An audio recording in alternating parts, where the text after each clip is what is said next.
Hello, everyone. Today we're going to learn another 10 common idioms, phrases, and sentences that native English speakers use every single day. These expressions are super useful, and I promise by the end of this video, you'll understand exactly what these expressions mean and how to use them naturally in your own conversations. Here's how you can get the most out of this video. First, listen while reading the subtitles. This will help you catch every word and follow along more easily. Then, play the video again and try to repeat the sentences out loud, but this time without reading the subtitles. This will really help you improve your pronunciation, listening, and speaking skills. Don't forget to pause and write down any new expressions you like.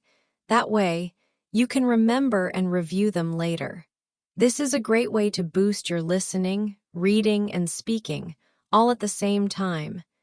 This lesson is a fun and simple way to improve your English step by step. Before we dive in, if you're finding this helpful, please hit the like button and subscribe. It helps a ton, and I really appreciate your support. All right, let's get started with our first expression. Number 1, head over heels. This idiom is so beautiful and romantic. When someone is head over heels, it means they are completely and deeply in love with someone. Picture this. You're so in love that you feel like you're falling, tumbling through the air, with your head going over your heels. That's exactly how this expression describes the feeling of being totally crazy about someone. The phrase originally comes from the idea of doing a somersault or cartwheel, where your head goes over your heels. Over time, people started using it to describe that dizzy, upside-down feeling you get when you fall in love. Let me tell you about my friend Sarah. She met this guy at a coffee shop last month, and now she can't stop talking about him. She texts me every day about how amazing he is, how funny he is, how perfect he is. I told her, "Sarah, you are absolutely head over heels for this guy." And she just smiled and said, "I know, isn't it wonderful?" For example, my sister is head over heels for her new boyfriend. She talks about him constantly. You might hear something like, "Ever since Tom met Lisa, he's been head over heels. He even writes her little notes every day." Here's another one. "I can tell you're head over heels because you haven't stopped smiling since you met her." Have you ever been head over heels for someone? It's such a sweet feeling, isn't it? Let me know in the comments if you've ever felt this way. Number 2, perish the thought. This phrase is a bit dramatic, but native speakers use it all the time. Perish the thought means don't even think about it, or that would be terrible to imagine. It's like saying, "Oh no, that's a horrible idea," or "I hope that never happens." People use this when someone suggests something they really don't want to think about. The word perish means to die or disappear completely. So when we say perish the thought, we're basically saying, let that thought die or make that idea disappear. I remember when my mom was planning a big family dinner, and my dad jokingly said, "What if it rains and we have to cancel the barbecue?" My mom immediately said, "Perish the thought. We're having this barbecue no matter what." She couldn't even imagine the possibility of canceling because she had worked so hard to plan everything. For example, when someone says, "What if you fail your driving test?" you might respond, "Perish the thought. I've been practicing for months." You might hear something like, "What if the restaurant is closed when we get there?" Perish the thought, I already made a reservation. Let's take this one. Perish the thought of working on weekends. I need my rest time. This phrase sounds a little old-fashioned, but people still use it today when they want to express that something would be really unpleasant to think about. Have you ever heard this expression before? Try using it next time someone suggests something you really don't want to happen. Number 3, step aside. This phrase is super common and has a few different meanings depending on the situation. The most basic meaning is literally move out of the way or move to the side. But it can also mean let someone else take over or give someone else a chance. The phrase comes from the simple action of physically stepping to one side to let someone pass. But over time, it started being used in more situations, like when someone gives up their position or lets someone else take control. I saw this happen just last week at the grocery store. There was a long line at the checkout, and this elderly man was having trouble reaching his wallet. The person behind him was getting impatient and started making annoyed sounds. Finally, a kind woman said to the impatient person, "Hey, step aside. I'll help him." She moved the rude person out of the way and helped the elderly man with his groceries. For example, "Could you step aside, please? I need to get through this door." People often say, "The old manager decided to step aside and let the younger employee take charge of the project." Imagine this.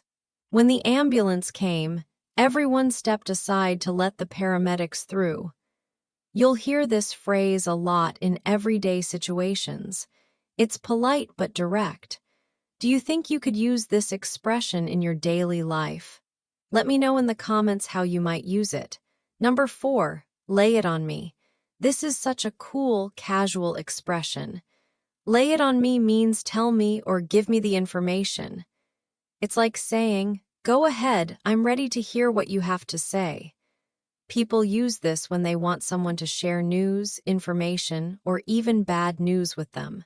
The phrase uses lay in the sense of placing something down, like you're asking someone to place their words or information on you.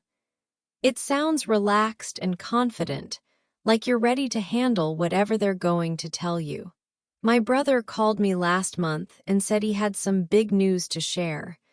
I could tell from his voice that it was something important, so I said, "Okay, lay it on me. What's going on?" Then he told me he got engaged. It was such exciting news, and I'm so glad I told him to just tell me directly. For example, when your friend says they have something to tell you, you can say, "All right, lay it on me." What happened? You might hear something like, "I know you have the test results. Just lay it on me, doctor." Here's another one. "You look like you have news. Come on, lay it on me." This expression makes you sound confident and ready to hear anything. It's perfect for when someone is hesitating to tell you something. Have you ever used an expression like this in your language? I'd love to hear about it in the comments. Number 5, I'm down. This phrase confused me when I first heard it because it sounds like someone is sad or depressed, right? But actually, "I'm down" means I agree, or "I'm interested," or "count me in." It's a very casual way to say yes to plans or suggestions. Nobody knows exactly where this phrase comes from, but young people especially love using it. It's much more relaxed than saying, "Yes, I would like to do that." It sounds cool and casual. Just yesterday, my friend texted me and said, "Hey, want to go see a movie tonight?" I immediately texted back, "I'm down. What movie are you thinking of?" It's such an easy way to show you're interested in doing something with someone. For example, want to grab pizza for dinner? "Yeah, I'm down." People often say, "Are you down for a road trip this weekend?" Absolutely, I'm down. Let's take this one. "I'm down to try that new restaurant everyone's talking about." This is perfect for making plans with friends or agreeing to try something new. It sounds friendly and enthusiastic without being too excited. Do you have a similar expression in your language for agreeing to plans? Share it in the comments. Number 6, hit on me. Okay, this expression is about romance and dating, so pay attention. When someone hits on you, it means they're flirting with you or trying to show romantic interest. They might compliment you, ask for your phone number, or try to start a romantic conversation. This phrase doesn't mean anyone is actually hitting or touching you. Hit on, in this context, means to make romantic advances or to flirt. It's been used this way for many years in American English. I have a funny story about this. Last month, I was at a coffee shop reading a book, and this guy kept coming over to my table. First, he complimented my book, then he asked what I was studying, and then he offered to buy me another coffee. My friend was watching from across the room, and later she said, "Did you notice that guy was totally hitting on you?" I was so focused on my book that I hadn't even realized. For example, that guy at the bar was hitting on me all night, but I wasn't interested. You might hear something like, "I think my coworker is hitting on me. He keeps bringing me coffee and asking about my weekend." Imagine this. She's definitely hitting on you. Those aren't just friendly compliments. This expression is useful to know because it helps you understand when someone is being romantic versus just friendly. Have you ever had someone hit on you?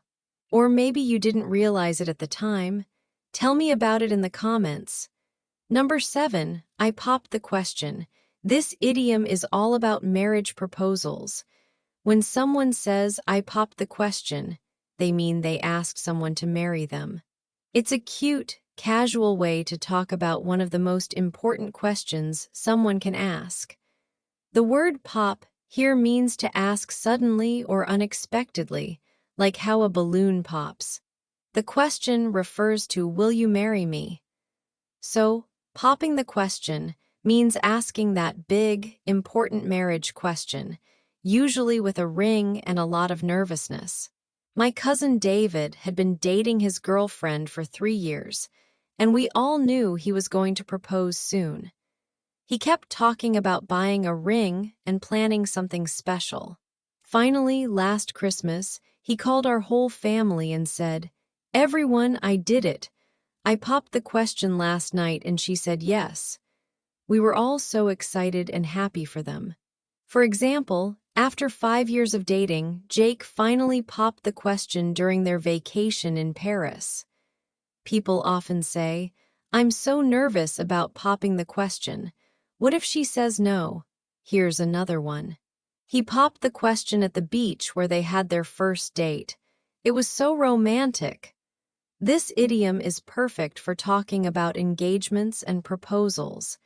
It sounds much more fun and casual than saying, "He asked her to marry him." Do you know anyone who recently got engaged? Maybe they popped the question. Share your engagement stories in the comments. Number 8, am I bugging you? This question is so polite and considerate. Am I bugging you means, am I bothering you? Or am I annoying you? People ask this when they're worried they might be interrupting someone or taking up too much of their time. The word bug here doesn't refer to insects. In this context, to bug someone means to annoy them or bother them, like how a buzzing fly might bug you. So when someone asks, "Am I bugging you?" they're checking to make sure they're not being annoying. This happened to me just last week. I was at work, really focused on finishing a report, when my coworker came over to ask me about weekend plans. She talked for about 10 minutes about different restaurants and movies. Finally, she noticed I kept looking at my computer and said, "Oh my goodness, am I bugging you? You look busy." I appreciated that she asked because I really did need to finish my work. For example, "I know you're studying, but am I bugging you? I just need to ask one quick question." You might hear something like, "Am I bugging you with all these text messages? Let me know if you need space." Let's take this one. "I hope I'm not bugging you, but could you help me understand this math problem?" This question shows you care about other people's time and feelings. It's much better to ask than to just assume someone wants to talk. Have you ever had someone bug you when you were busy? How did you handle it? Let me know in the comments. Number 9. As the years went by. This phrase is perfect for storytelling. As the years went by means over time or during the following years. People use this when they want to talk about how things changed or developed over a long period of time. This expression helps you transition in stories from one time period to another. It's like saying, time passed, and during that time, here's what happened. You'll hear this phrase a lot in movies, books, and when people are telling stories about their lives. My grandmother loves to tell stories about her marriage, and she always uses this phrase. She says, "When your grandfather and I first got married, we had nothing, just a tiny apartment and big dreams. But as the years went by, we saved money, bought a house, had children, and built a beautiful life together." It's such a sweet way to describe how their life grew and changed over time. For example, I started learning guitar as a hobby, but as the years went by, I became good enough to play in a band. People often say, as the years went by, the small town grew into a busy city. Imagine this. She was shy in high school, but as the years went by, she became more confident and outgoing. This phrase makes your storytelling sound more natural and flowing. It helps connect different parts of your story. Do you have a story about how something changed over time? Try using this expression and share your story in the comments. Number 10. I thought as much. This expression is like saying, I suspected that, or that's what I expected. When someone says, I thought as much, they mean they already had a feeling that something was true, and now they have confirmation. People use this phrase when their guess or suspicion turns out to be correct. It's a way of saying, I'm not surprised, or that matches what I was thinking. It makes you sound like you're good at reading situations and understanding what's really happening. Here's a perfect example from my own life. My friend kept canceling our dinner plans at the last minute, always with different excuses. She'd say she was sick, then tired, then busy with work. Finally, I found out through another friend that she had started dating someone new and was spending all her time with him. When I heard this, I just said, I thought as much. I had suspected she was hiding something because her excuses didn't seem real. For example, when someone says, the meeting was canceled because the boss is sick, you might respond, I thought as much. He looked terrible yesterday. You might hear something like, the restaurant was closed when we got there. I thought as much. I saw they had a sign up about repairs. Here's another one. She didn't get the job. I thought as much. The interview didn't seem to go well. This expression makes you sound wise and observant, like you understand people and situations well. Have you ever had a feeling that something was true and then found out you were right? That's the perfect time to say, I thought as much. Tell me about a time when your intuition was correct in the comments. Let's recap what we learned today. We covered 10 amazing expressions that native English speakers use all the time. We learned about being head over heels in love, saying perish the thought, when we don't want to think about something bad, asking someone to step aside when we need them to move, telling someone to lay it on me when we want information, saying I'm down when we agree to plans, recognizing when someone is hitting on us, talking about popping the question for marriage proposals, asking, am I bugging you to check if we're bothering someone, using, as the years went by to tell stories about time passing, and saying, thought as much, when our suspicions are confirmed. These expressions will make your English sound so much more natural and native-like.